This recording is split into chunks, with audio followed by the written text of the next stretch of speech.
মুসা আলাইহিস সালামকে মারার জন্য ফিরআউন বড় ষড়যন্ত্র করেছিল। এরপরে মুসা নবীর মা একটি কাঠের বাক্স করে মুসা নবীকে দরিয়াতে ছেড়ে দিয়েছেন। এই কাঠের বাক্স ভাসতে ভাসতে চলে আসছে ফিরআউনের বিকেল বেলায় যেখানে সমুদ্রের কিনারে বাতাস খাইতে যায় ওই জায়গায়। ইতিহাস তো জানেন আপনারা, সবাই জানেন না? মুসা নবীকে মারার জন্য ফিরআউন বহু চেষ্টা করছে, সফল হয়েছে কি? কথা বলে সফল হয়েছে? মুসা নবীকে মারবার জন্য ফিরআউন যখন বলছিল কোন শিশু পুত্র ছেলে হইলে তারা মেরে ফেলবা, তখন কোন পুত্র ছেলে জন্মগ্রহণ করলে তাকে হত্যা করা হতো। আল্লাহ তাআলা সূরাতুল কাসাসের মধ্যে বলছেন ইউযাব্বিহু আবনাআহুম, ফিরআউন তার লোক লস্কর দিয়া শিশু পুত্রের মধ্য থেকে যেগুলি ছেলে এগুলোকে জবাই করে ফেলতো। নাউজুবিল্লাহ বলে। যখন এই অবস্থা ঘটছিল মুসা নবীর মা খুব টেনশনে আছেন। হঠাৎ একদিন মুসা নবীকে দেখে ফেললো ফিরআউনের গোয়েন্দারা, দৌড়ে গিয়ে বলল মিস্টার ফিরআউন, নীল দরিয়ার কিনারায় সেখানে একটা ছেলে শিশুকে দেখেছি বনী ইসরাইলী, বলেন যাও এর গিয়ে মেরে ফেলো। যখনই তারা এলো মুসা নবীর মা দরজা আটকে, ছেলেরে কি করবেন দিশেহারা হইয়া তাফসীরে বাগাবীতে এসেছে ছেলেরে নিয়ে ওই তন্দুর রুটি বানায় বড় চুলা, ছেলেরে নিয়ে চুলার মধ্যে ফেলে দিয়েছে। তানজিলুল কিতাবি মিনাল্লাহ, এই কিতাব নাজিল করেছেন কে? চিৎকার দিয়ে বলে কোরআন নাজিল করেছেন কে? আল্লাহ তাআলার পক্ষ থেকে কোরআন নাজিল হয়েছে। এই কোরআনের হেফাজতের দায়িত্ব নিয়েছেন কে? আল্লাহ রাব্বুল আলামিন। এবার তিনি বলছেন তানজিলুল কিতাবি মিনাল্লাহিল আজিজিল আলীম, এই কিতাব নাজিল হয়েছে মহাপরাক্রমশালী ক্ষমতাধর মহাজ্ঞানী আল্লাহ তাআলার পক্ষ থেকে। জোরে বলুন সুবহানাল্লাহ। এবার একটু বোঝা দরকার আজিজ মানে কি। আজিজ হচ্ছেন এমন এক মহা ক্ষমতার অধিকারী যিনি যা ইচ্ছা তা করবেন, দুনিয়ার কারো কাছে এজন্য জবাবদিহি করতে হবে না। তিনি আজিজ। জোরে বলুন সুবহানাল্লাহ। আচ্ছা, আল্লাহ তাআলা যে আজকে বৃষ্টি দিয়ে দিলেন, মোটামুটি বৃষ্টি চলে গেছে, আলহামদুলিল্লাহ বলেন। আমরা খুশি নেবে স্যার?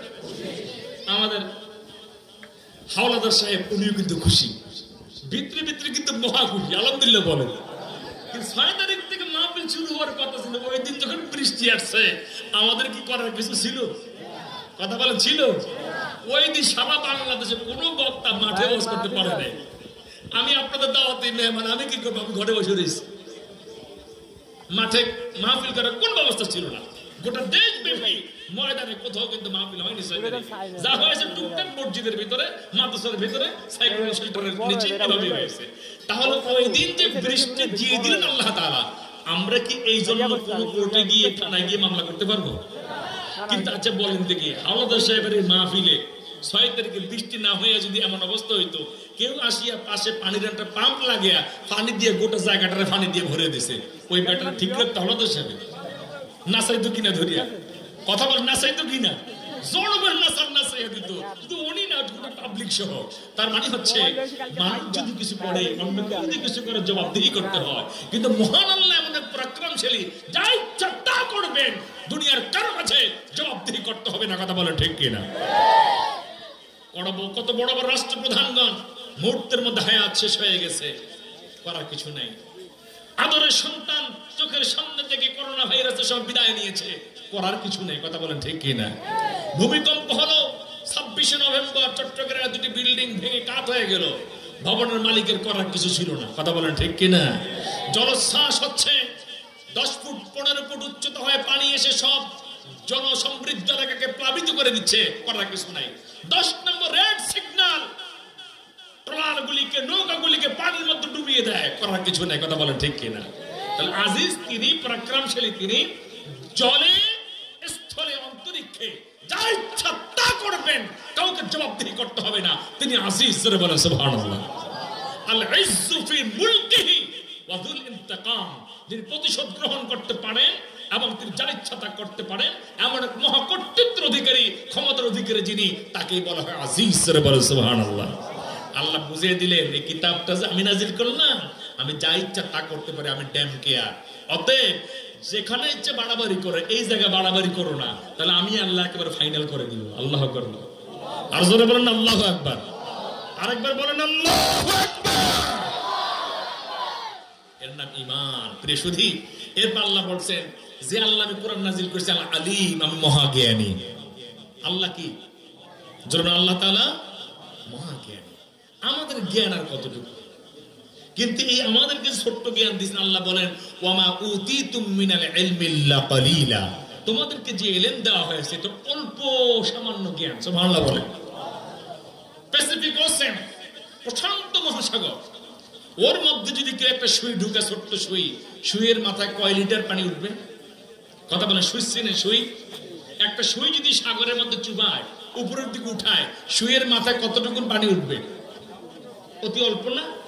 পৃথিবীর প্রথম থেকে শেষ পর্যন্ত সকল জ্ঞানী বিজ্ঞানী সব যদি একত্রিত হয় আল্লাহ তাআলার অসীম জ্ঞানের সামনে, সকলের জ্ঞান একত্রিত করলে ওই সাগরের ভেতরে সুই ডুবি উঠালে যেমন এক ফোঁটা, এতটুকুন চাইতে বেশি কিছু নয়। সুবহানাল্লাহ বলেন।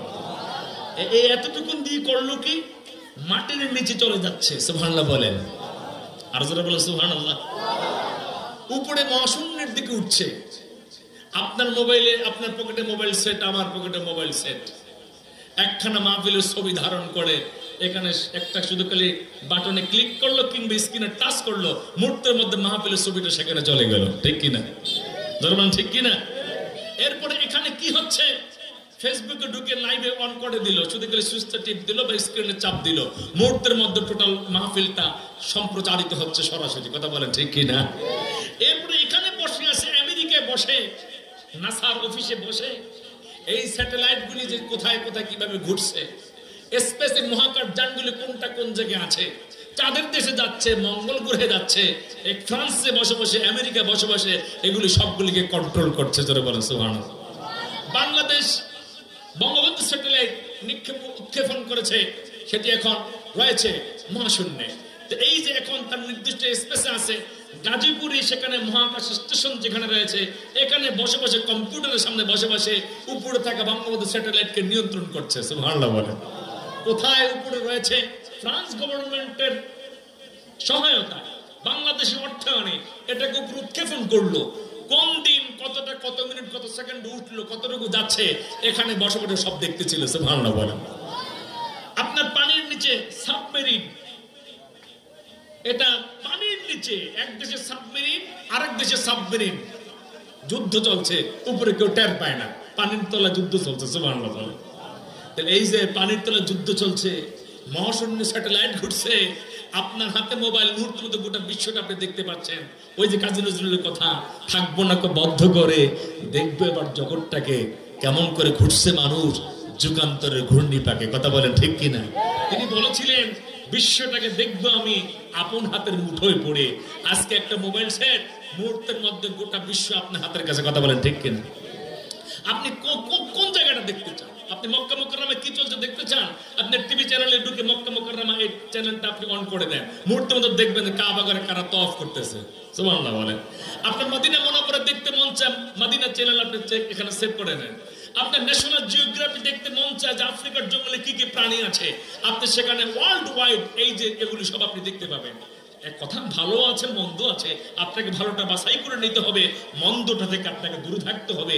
বুঝতে চেয়েছিলাম এই সাধারণ মানুষের মাথায় এই আলু মার্কেট ব্রেইন, এতটুকুন জিনিস, এটুকুন দিয়া গোটা বিশ্বটাকে নাচিয়ে ছাড়ছে। কথা বলেন ঠিক কিনা? আরো যারা বলেন ঠিক কিনা? মানুষের ঠ্যাং দুইটা না চারটা? গরু ছাগলের ঠ্যাং? তাহলে গরু ছাগলের চাইতে আমাদের ঠ্যাং কম, ওদের হলো চারটা, আমাদের হলো কয়টা? এই দুই ঠ্যাঙ্গা মানুষ মঙ্গল গ্রহে যাচ্ছে, চাঁদের দেশে যাচ্ছে, গ্রহ উপগ্রহ আবিষ্কার করে বেড়াচ্ছে। এই জ্ঞান দিলেন কে? তাহলে যিনি মানুষকে বানালেন, ওই মানুষ জ্ঞান দিয়ে যদি এত কিছু করেন, টোটাল মানুষটারই তো বানালেন কে? ওই আল্লাহ কত বড় জ্ঞানী। আল্লাহু আকবার বলেন। আল্লাহ বুঝালেন এই যে কোরআন নাজিল করছি, আমি আল্লাহ মহা জ্ঞানী, অতএব আমার জ্ঞানে কোনো ভুল নাই, কোরআনে কোনো ভুল নাই। জোরে বলেন সুবহানাল্লাহ। 1981 সনে, খুব মনোযোগ দিয়ে শুনতে হবে, 1981 সনে ফ্রান্স গভর্নমেন্ট একজন ব্যক্তি মারা যাওয়ার 3500 বছর পরে তাকে রাজকীয় সম্মাননা দিয়ে লাল গালিচে বিছিয়ে দেশে এনেছে, তাকে পাসপোর্ট দিয়েছে, ভিসা দিয়েছে। রিপোর্টটা প্রকাশিত হয়েছে দৈনিক যুগান্তর পত্রিকায় 2020 সনের 4 মে। কথাকে বুঝেন আমার? কথাকে বুঝেন আমার? 2020 সনের 4 মে দৈনিক যুগান্তর পত্রিকা রিপোর্ট করেছে যে একজন ব্যক্তি মারা যাওয়ার 3500 বছর পরে রাজকীয় সম্মাননা পেয়ে লাল গালিচের উপর দিয়ে ফ্রান্সে ঢুকলো, পাসপোর্ট এবং ভিসা পেয়ে আসছে। বিষয়টা আশ্চর্য লাগছে না আপনাদের কাছে? শিরোনামটার জন্য বললাম আলোচনা করতে সুবিধা হবে। বাইরে আমরা আরো কিছুক্ষণ আলোচনা করতে চাই, শুনবেন আপনারা নাকি বাড়ি যাবেন? Let us go to the home, this is the high time to sleep. এইটা সর্বোচ্চ সময় ঘুমাবার, বৃষ্টি পড়তেছে ভালো দেশে কি বলেছে, মনোজাত দিয়ে দেয় মানুষদের বাড়িতে ঘুমাবে একটু আরাম। আচ্ছা, গতবার কেন নাকি আমি 1 ঘন্টা কম বলেছি, এবার নাকি 1 ঘন্টা পুষিয়ে দিতে হবে। যাই হোক, 1 ঘন্টা না বললেও তো আধা ঘন্টা তো বদলে হবে, কি বলেন আপনারা? তো 1981 সনে ফ্রান্সে মেডিকেল অফিসারগণ একটা বিশাল বড় অভিষেক অনুষ্ঠান করলো। ওরা ফ্রান্সের প্রেসিডেন্টের কাছে আবেদন করলো যে একটা বিশেষ প্রয়োজনে অনেক দিন আগের পুরনো লাশ নিয়ে আমাদের গবেষণা করতে হবে। মেডিকেল বিজ্ঞান উৎকর্ষতা সাধনে এটা অতি জরুরি। ফ্রান্সের প্রেসিডেন্ট ওয়াদা করলেন, অবশ্যই আমি তোমাদের আশাটা পূরণ করব। ডাক্তারদেরকে এই বুঝটা তিনি দিলেন। এখন কোন দেশে সবচেয়ে পুরনো লাশ আছে খবর পেলেন, মিশরে পুরনো লাশ আছে। মিশর গভর্নমেন্টের কাছে ফ্রান্সের গভর্নমেন্ট আবেদন করলো, যদি কিছু মনে না করেন কিছু লাশ দেন আমাদেরকে। কি দেন? লাশ চেনেন তো? মরে গেলে কি হয়? লাশ মানে কি জানেন? আরবিতে লাশ আই মানে কিচ্ছু না, নাথিং।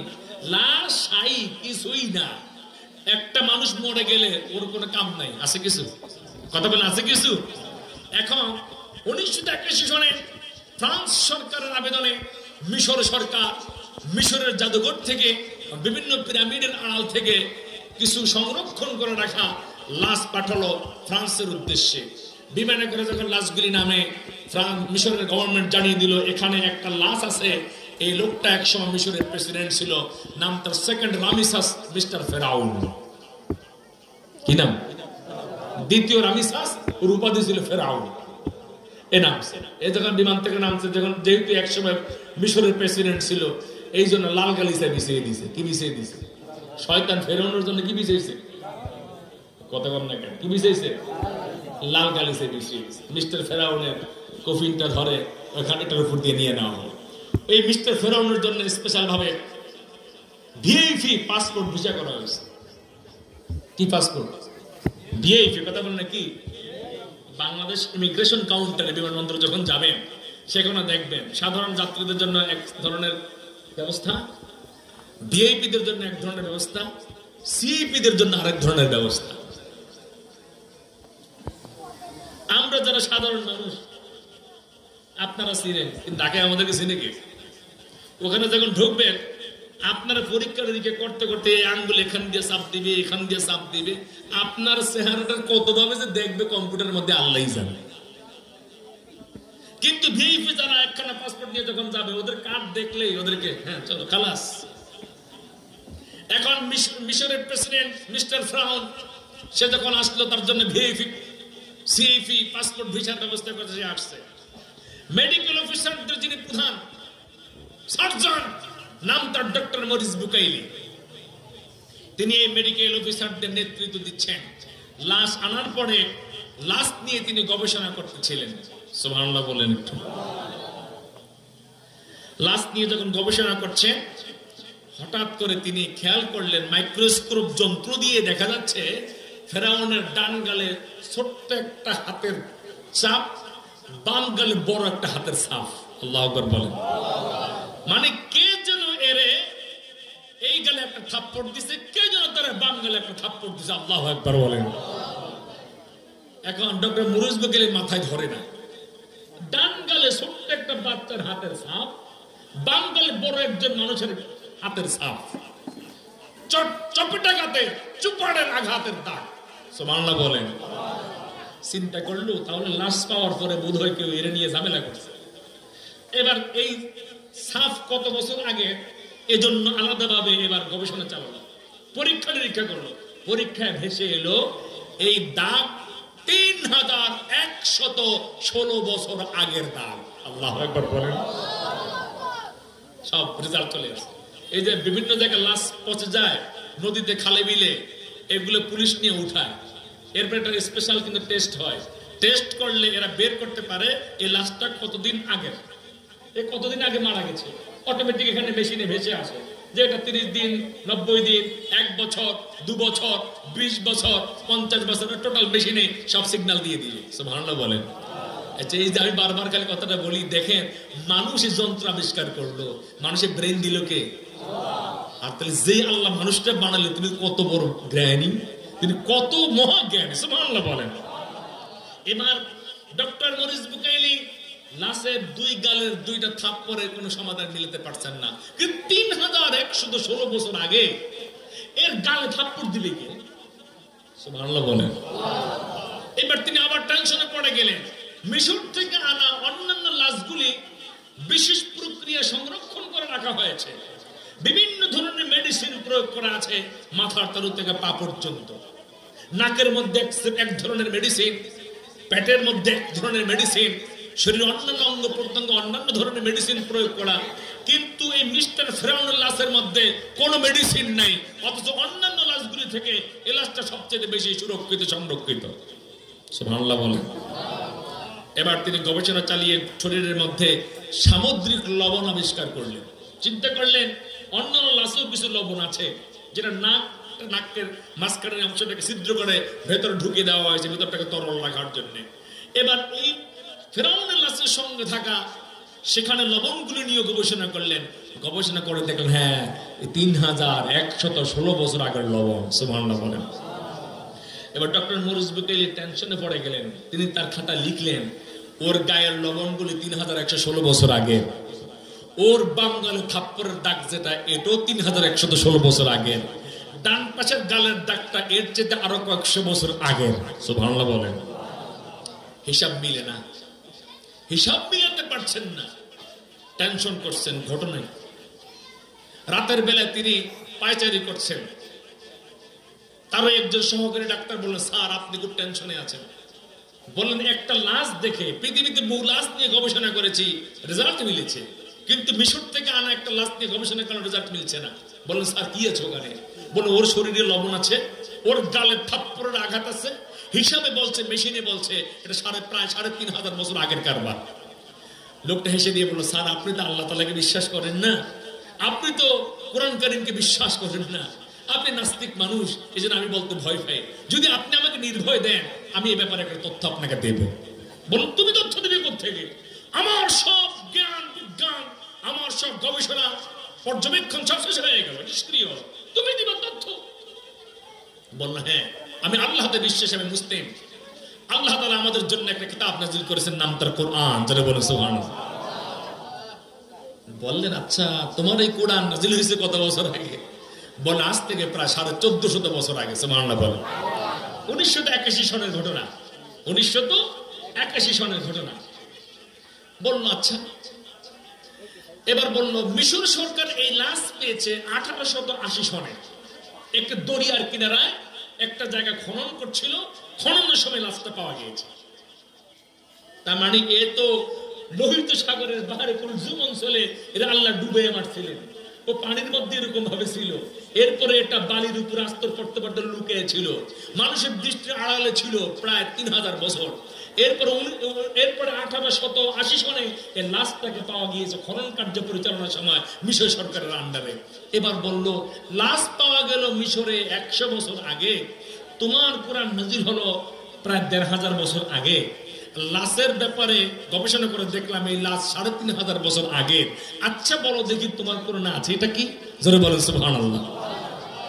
এবার বলল এই কোরআনে ফেরাউনের আমলে যে নবী ছিল মুসা আলাইহিস সালাম, মুসা নবীর নাম আল্লাহ 134 বার বলেছেন। জোরে বলেন সুবহানাল্লাহ। বললেন ওই আমলের যে ফেরাউনের কথা আল্লাহ একাধিকবার কোরআনে বিভিন্ন সূরায় সূরায় বলেছেন। বললেন দেখো তার লাশের ব্যাপারে কোনো কথা আছে কিনা?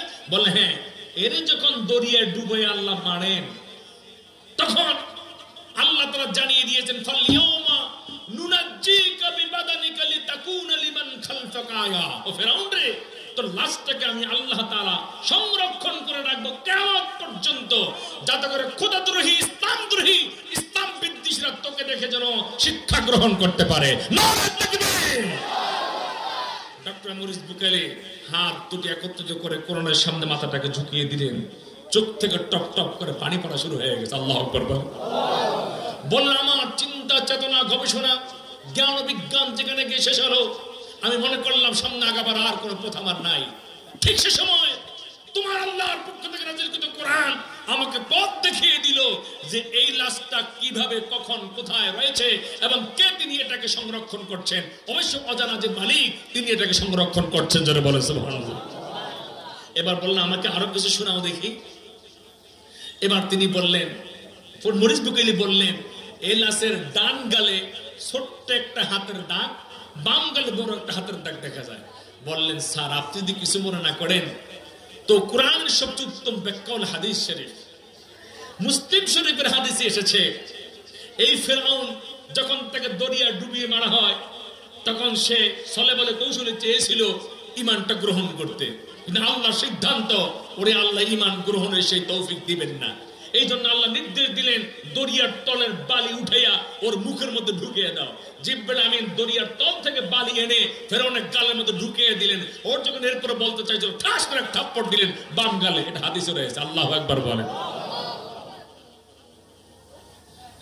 ডক্টর মরিস বুকাইলি বারবার আশ্চর্য হচ্ছেন, সুবহানাল্লাহ বলেন।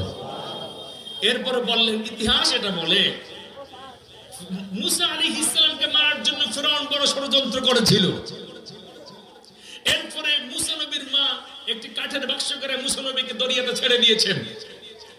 এই কাঠের বাক্স ভাসতে ভাসতে চলে আসছে ফেরাউনের বিকেল বেলায় যেখানে সমুদ্রের কিনারে বাতাস খাইতে যায় ওই জায়গায়। ইতিহাস তো জানেন আপনারা, সবাই জানেন না?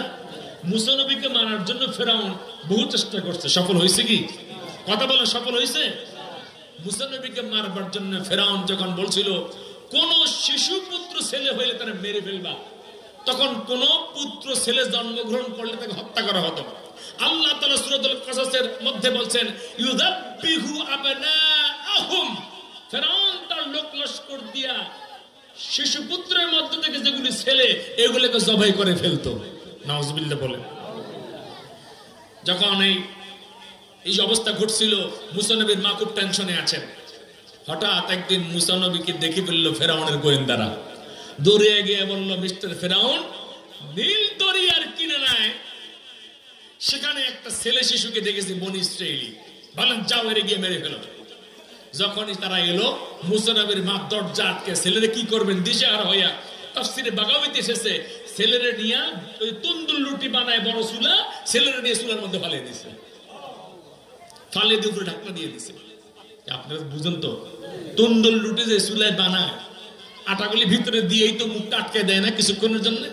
মুসা নবীর মা মুসা নবীকে দিশেহারা হইয়া, তোমরা তো অস্ত্র নিয়ে আসছে জবাই করে দিবে, দিশেহারা হইয়া নিজের ছেলেকে নিজে চুলার মধ্যে ফালিয়ে দিয়ে উপরে ঢাকনা দিয়ে দিছে। কোথায় লুকাবে জায়গা না পেয়ে দিশেহারা হইয়া। যখন ফেরাউনের লোকজন ভিতরে ঢুকে দেখলো মুসা আলাইহিস সালামের কথা যে বলা হয়েছিল এটা ভুয়া কথা, আসলে ভিতরে নাই। এরা সব চলে গিয়ে ফেরাউনকে তথ্য দিল যে গোয়েন্দা দেখছে ওর দৃষ্টিভ্রম হয়েছে, বলে ভুল দেখছে। এবার ওর চলে যাওয়ার পরে মুসা নবীর মা চুলার উপর থেকে ঢাকনা উঠাইয়া দেখে মুসা নবী জ্বলন্ত কয়লা নিয়ে চুলার মধ্যে খেলতেছে।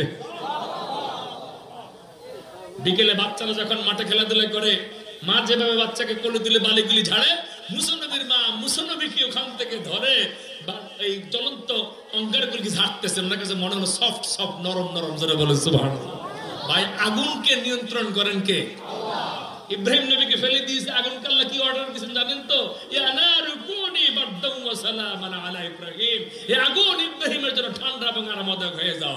ইব্রাহিম নবীর একটা পশম আগুন পোড়ায় নাই। কথা বলেন ঠিক কি না? এখানেও আগুন মুসা নবীর জন্য আরামদায়ক হয়ে গিয়েছিল। মুসা নবীকে তুললেন। এবার মুসা নবীর মা বড় টেনশনে পড়ে গেলেন, এই মুহূর্তে না হয় বেঁচে গেল, এরপরে হবেটা কি?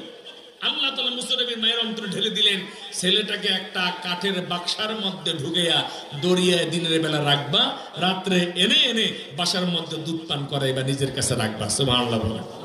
এখন মুসা নবীর মায়ের অন্তরে আল্লাহ কথাটা ঢেলে দিয়েছে। মুসা নবীর মা কোথায় পাবেন বাক্স, চিন্তায় পড়ে গেলেন। তাফসীরে বাগাওয়িতে এসেছে, হঠাৎ ঘরের দরজার সামনে দিয়ে একজন ব্যক্তি ডেকে ডেকে যাচ্ছেন আর বলছে, কেউ আসেননি বাসায় আমি একজন ভালো মিস্ত্রি, বিভিন্ন আইটেমের বাক্স বানাতে পারি। মুসা নবীর মা দরজাটা খুলে দিলেন, বললেন মিস্ত্রি আমার একটা বাক্স লাগবে। বললেন মা কোন সাইজের? বললেন ছোট্ট সাইজের। মিস্ত্রি বসে গেল, বলল তক্তা দেন। বললেন নাই। কত টেনশনের কিছু নাই, আমার সঙ্গে কিছু স্পেশাল তক্তা থাকে, প্যারেক থাকে, হাতুড়া থাকে, আমি আপনাকে নিজের থেকে বানিয়ে দিব। মুসা নবীর মা বললেন আমার কাছে পয়সা নাই। মিস্ত্রি বলল মা অনেক কিছুই তো বানাই, পয়সা নেই, আপনার জন্য একটা বাক্স না হয় ফ্রি বানিয়ে দিলাম। সুবহানাল্লাহ বলেন। মিস্ত্রি বসে গেল, কাঠ দিয়ে প্যারেক দিয়ে বাক্স বানিয়ে দিয়েছে। আর বললেন না এই বাক্স যখন ধরবেন বিসমিল্লাহ বলে টান দিবেন, এটা খুলে যাবে। আবার ঢেকে দিয়ে আলহামদুলিল্লাহ বলবেন, আলহামদুলিল্লাহ বলে আটকে দিলে বিসমিল্লাহ না বলা পর্যন্ত এই বাক্সের ঢাকনা খুলবে না। জোরে বলেন আল্লাহু আকবার। বর্তমান সময়ের যেন আধুনিক পাসওয়ার্ড। সুবহানাল্লাহ বলেন।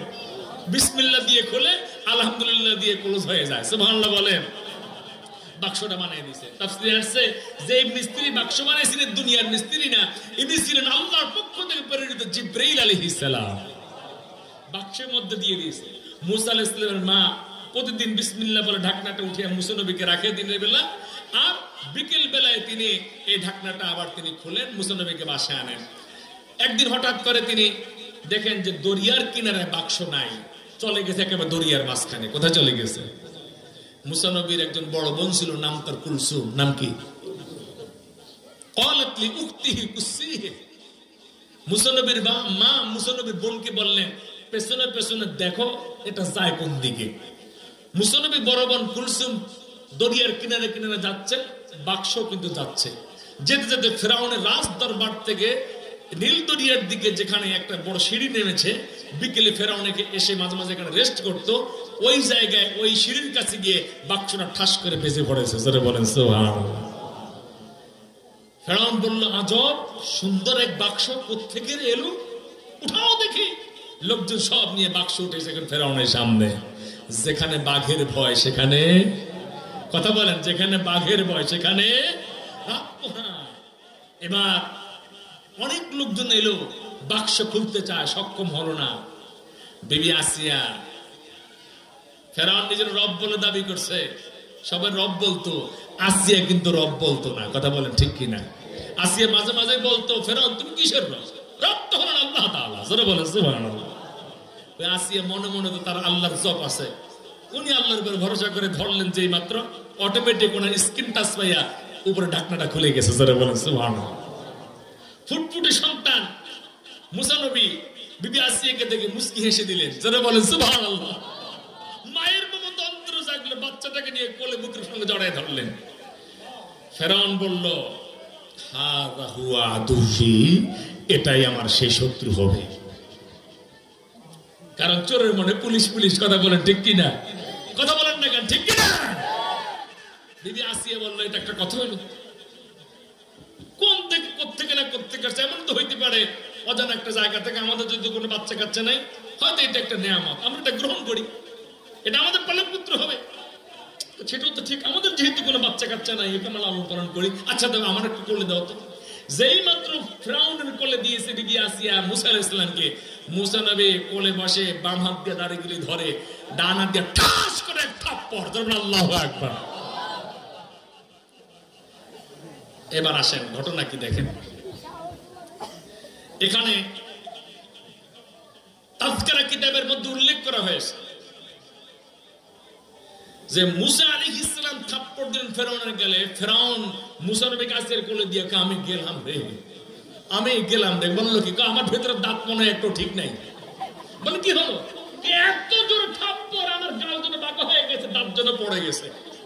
কিতাবে এসেছে ভেতর দিক থেকে রক্ত পড়া শুরু হয়ে গেছে। আসিয়া বলতেছে তা আপনি কি বলতেছেন, কে এটাই শত্রু? না না, এর লালন পালন করে বড় করে তুলবো, এটা লাভ হবে। বললো তুমি যুক্তি দাও তো, কেমনে লাভ হবে? আপনার পরে আপনার রাজ্য ধরে রাখবে আপনার এই ছেলে।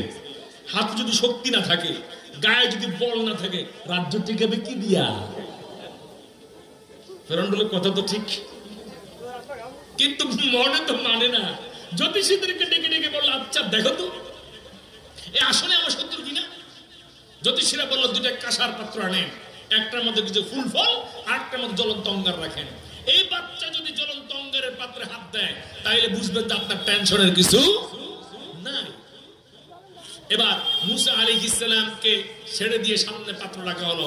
মুসা আলাইহিস সালাম ফুল ফলের পাত্রের দিকে দৌড়াচ্ছেন, জোরে বলেন সুবহানাল্লাহ। ফুল ফল জান্নাতের প্রতীক, আগুন হলো জাহান্নামের প্রতীক। জাহান্নামে কি ফুল ফল আছে না আগুন আছে? কথা বলেন, আগুন আছে কি না? এবার মুসা আলাইহিস সালাম ফুল ফলের দিকে যাচ্ছেন। জিব্রাইল আলাইহিস সালাম আল্লাহর নির্দেশে এসে মুসা আলাইহিস সালামকে ফুল ফলের পাত্র থেকে সরাইয়া আগুনের পাত্রের দিকে নিয়ে যাচ্ছিলেন। যাইয়া মুসা আলাইহিস সালাম তিনি ডান হাত দিয়ে কতগুলো অঙ্গার, জ্বলন্ত অঙ্গার হাতের মধ্যে নিলেন। কথা বুঝেন আমার? এবার কিতাবে লেখে যে মুসা নবী জ্বলন্ত অঙ্গার হাতে নিলেন, হাত পুড়ে নাই। কেন পুড়ে নাই? ব্যাখ্যায় লেখছে একটু আগে ফেরাউনের এই হাত দিয়ে কষায় থাপ্পড় দিছে, আল্লাহ শত্রুরে থাপ্পড় দেওয়ার কারণে আল্লাহ তাআলা হাতটাকে ফায়ার প্রুফ বানিয়ে দিয়েছে, যারা বলে সুবহানাল্লাহ। কিন্তু এরপরে অঙ্গার নিয়ে যখন মুখের মধ্যে দিছে, মুখের মধ্যে জিহ্বাতে লেগে জিহ্বাটা একটু অসুস্থ হয়ে গেল, এখানে একটু সমস্যা হয়ে গেল। এজন্য তিনি দীর্ঘদিন পর্যন্ত তোতলামি ভাবটার ভেতরে ছিল। আল্লাহ তাআলা পরবর্তীতে এই অংশটাকে দূর করে দিয়েছেন, যারা বলে সুবহানাল্লাহ। তো প্রিয় সুধী, এই যে ছোটবেলায় মুসা আলাইহিস সালাম হাতে থাপ্পড় খেয়েছে, এই কথা যখন ডক্টর মরিস বুকাইলি শুনলো, তিনি বললেন আজীব, এই ইতিহাস তো মাত্র জানলাম, যারা বলে সুবহানাল্লাহ। ডক্টর মরিস বুকাইলি ফেরাউন সম্পর্কে কোরআনের তথ্য পেয়ে এরপর গোটা কোরআন সম্পর্কে তার আগ্রহ জন্মলো। তিনি বললেন এই কোরআন আমাদের ফ্রান্স ভাষায় কি কোনো অনুবাদ আছে? বললেন অবশ্যই আছে। ডক্টর মরিস বুকাইলি ফ্রান্স ভাষায় কোরআন কারীমের অনুবাদ প্রথমে পড়লেন, এরপর আরবি শিখলেন, টানা 10 বছর গবেষণা করলেন। এরপরে একদিন তিনি সমস্ত গণমাধ্যম কর্মীদেরকে দাওয়াত দিলেন। পৃথিবীর বড় বড় সংবাদ সংস্থার গণমাধ্যম কর্মীরা যখন চলে এলো, তিনি ইলেকট্রনিক মিডিয়া, প্রিন্ট মিডিয়ার সামনে দাঁড়িয়ে একজন বড় ইমামের হাতে হাত দিয়ে পড়ে নিলেন লা ইলাহা ইল্লাল্লাহু মুহাম্মাদুর রাসূলুল্লাহ। নারে তাকবীর। ডক্টর মরিস বুকাইলি ইসলাম যখন গ্রহণ করলেন, সাংবাদিকরা জিজ্ঞেস করেছেন ডক্টর মরিস বুকাইলি, সারা পৃথিবীর সব ডাক্তাররা আপনাকে সম্মান করে, ইজ্জত দেয়, মর্যাদা দেয়, রেসপেক্ট করে, আজকে আপনি ইসলাম গ্রহণ করলেন, কেন করলেন? আপনার সম্মানের তো কমতি নাই। তিনি বললেন শোনো, আমার সম্মান ছিল দুনিয়ায়, ইসলাম গ্রহণ করে আমি চাই আমার সম্মান দুনিয়া আখিরাত উভয় জগতে থাকুক, যারা বলেন সুবহানাল্লাহ। এবার জিজ্ঞেস করলো কোন জিনিস আপনাকে উদ্বুদ্ধ করেছে? তিনি বললেন আল্লাহর কোরআন আমাকে ইসলাম গ্রহণ করতে উদ্বুদ্ধ করেছে। আল্লাহু আকবার বলেন। 1920 সনে ডক্টর মরিস বুকাইলি জন্মগ্রহণ করেছেন। 1998 সনে তিনি ইন্তেকাল করেছেন। 1981 সনে গবেষণা শুরু করেছেন। 10 বছর গবেষণার পরে তিনি ইসলাম গ্রহণ করলেন। এরপর সৌদি সরকার ওনাকে রাজকীয় সম্মাননা দিয়ে সৌদি গভর্নমেন্টের স্পেশাল ডাক্তার হিসেবে ওনাকে নিয়োগ দিয়েছে। গোটা বিশ্ব জুড়ে তার সম্মান। তাহলে এখানে বুঝাতে চেয়েছি আপনাদেরকে, যেখানে ডক্টর মরিস বুকাইলির সব জ্ঞান বিজ্ঞান পর্যবেক্ষণ গবেষণা ফেল, সেখানে কোরআন কারীমে দেখলো মাত্র জ্ঞানের জগৎ শুরু। কথা বলেন ঠিক কিনা? তাহলে কোরআন নাজিল করেছেন এমন আল্লাহ, যিনি যা ইচ্ছা তা করবেন, কারো জবাবদিহিতার প্রয়োজন হয় না। এবং এমন এক মহান আল্লাহ কোরআন নাজিল করেছেন যিনি মহা জ্ঞানী, জোরে বলেন সুবহানাল্লাহ। এবার আসুন, যে আল্লাহ রাব্বুল আলামিন কোরআনকে নাযিল করলেন আমাদের জীবন বিধান হিসেবে, সংবিধান হিসেবে। এই কোরআন অনুযায়ী যারা চলবে তাদের জন্য পরকালের জান্নাত, আর যারা চলবে না তাদের জন্য জাহান্নাম। নবীজি বলেন যে ব্যক্তি মান জাআলাহু আমামাহু কাদাহু ইলাল জান্নাহ, যে ব্যক্তি কোরআনকে জীবন চলার পাথেয় বানিয়ে সামনে রাখবে, আল্লাহর কোরআন তাকে কিয়ামতের দিন নেতৃত্ব দিয়ে জান্নাতের দিকে নিয়ে যাবে। জোরে বলুন সুবহানাল্লাহ।